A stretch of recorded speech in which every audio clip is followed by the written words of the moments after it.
ಮೌನಕ್ಕೆ ಜಾರಿದ್ದಾರೆ doctor Manmohan Singh.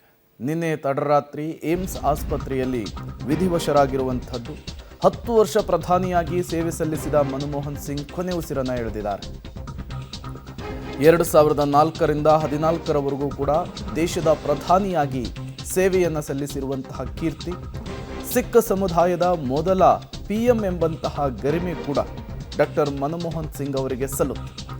Nehru, Indira Gandhi ಬಳಿಕ, ಮೋದಿ ಬಳಿಕ ಅತಿ ಹೆಚ್ಚು ವರ್ಷಗಳ ಕಾಲ ದೇಶವನ್ನಾಳಿದಂತಹ ಹೆಗ್ಗಳಿಕೆ, ದೀರ್ಘಕಾಲದ ಪ್ರಧಾನಿಯಾಗಿದ್ದರು ಎಂಬಂತಹ ಖ್ಯಾತಿಯನ್ನು ಕೂಡ ಡಾಕ್ಟರ್ ಮನಮೋಹನ್ ಸಿಂಗ್ ಹೊಂದಿರುವಂಥದ್ದು.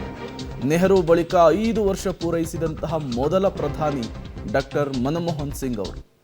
10 ವರ್ಷ ದೇಶದ ಪ್ರಧಾನಿಯಾಗಿ ದೇಶದ ಆರ್ಥಿಕತೆಗೆ ಅವರು ತೆಗೆದುಕೊಂಡಂತಹ ನಿರ್ಧಾರಗಳು, ಅವರು ಕಂಡಂತಹ ಕನಸು ನಿಜಕ್ಕೂ ಕೂಡ ಇವತ್ತು ದೇಶದ ಆರ್ಥಿಕತೆ ಎಷ್ಟು ಸದೃಢವಾಗಲಿಕ್ಕೆ ಪ್ರಮುಖ ಪಾತ್ರವನ್ನು ವಹಿಸಿರುವಂಥದ್ದು.